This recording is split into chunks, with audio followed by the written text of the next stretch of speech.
At the top of any asset bubble in any asset class, you have this irrational exuberance. I forgot who coined that term, but essentially at the top of cycles, it seems like nobody can lose.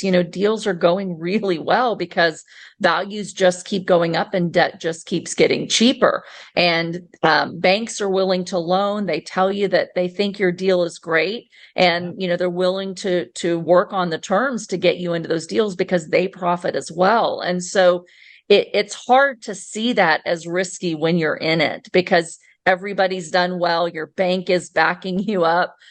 Investors are willing to give you money and you can get this false sense of security thinking the party's never going to end. And that's what happened in, 08 and 09. And that's what's happened in commercial real estate, multifamily in particular, but even worse, office and some retail and some other sectors. Storage is starting to really feel it as well. Because basically, when you're in an environment of easy money, and you usually are to fuel an expansion, there's a book that I recently read and I highly recommend it. I think it's by Chris Leonard. It's called The Lords of Easy Money. If you want to kind of understand the Fed and how they fueled these asset bubbles, in part, of course, there's greed. There's all investors in some way are greedy, right? We want to invest for a profit.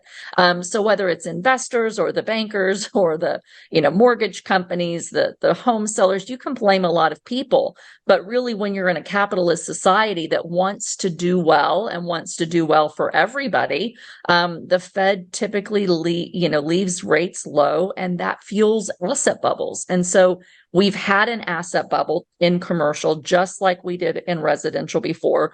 We're really in an everything bubble, but nobody saw inflation as bad as it was and ever thought that what has happened now would ever happen. They just kind of thought 2008 was its own thing. It was just mortgage-backed securities. It was just greed. They weren't thinking the Fed could actually completely rock the boat, change the system, and bring asset values crashing down. And that's what's basically happened. So while I do agree with you that there was stupidity, there was some naivete, there was just some lack of knowledge because of so many newcomers that had never experienced this.